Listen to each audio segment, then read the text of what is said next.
आणि भारतातील एकाही राज्यामध्ये आज डाव्यांची सत्ता नाही। केरळमध्ये आज एलडीएफचा दणदणीत पराभव झाला। काँग्रेस प्रणित यूडीएफ तिथे सत्ता स्थापन करू शकते। डाव्यांचा राजकीय पटलावरून असा अस्त होणं हे का घडले, यामागे कारण अनेक आहेत। पाहूयात स्पेशल रिपोर्ट।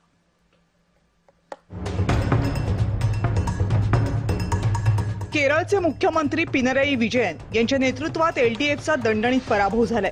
काँग्रेस प्रणित यूडीएफनं जोरदार विजय मिळवलाय।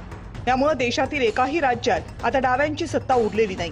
देशातील कम्युनिस्ट चळवळीसाठी हा मोठा झटका आहे। 1957 साली केरळमध्ये डाव्यांची पहिल्यांदा सत्ता आली। ईएमएस नंबूद्रीपाद मुख्यमंत्री बनले।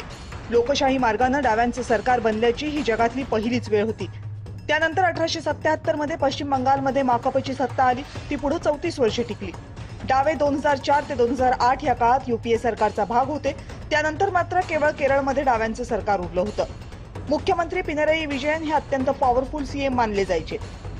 केरळच्या इतिहासात सलग 2 वेळा सत्ता काबीज करणारे ते एकमेव मुख्यमंत्री। सीपीएमचा मुख्यमंत्री त्यांच्या पॉलिट ब्युरोच ऐकत नाही असं विजयन यांच्या निमित्तानं पहिल्यांदाच घडलं। पण अनेकदा जनतेला सत्ताधाऱ्यांचा काहीसा कंटाळा येऊ लागतो आणि सत्ताधारी ढेपाळतात हे नाकारता येत नाही। केरळमध्ये नेमकं हेच घडलं। विजयन सरकारनं देखील कल्याणकारी योजना राबवल्या यात शंका नाही, पण या योजनांसोबतच जनतेला नोकऱ्या हव्यात। त्यासाठी परदेशी गुंतवणूक गरजेची असते आणि उद्योगस्नेही वातावरण हवंय। डावे नेमके इथेच कमी पडतायत। डाव्यांना बदललेला काळ आणि जनतेच्या महत्वाकांक्षांकडे दुर्लक्ष करता येत नाही हे जेव्हा लक्षात येईल तोच सुदिन म्हणावा। ब्युरो रिपोर्ट, जय महाराष्ट्र।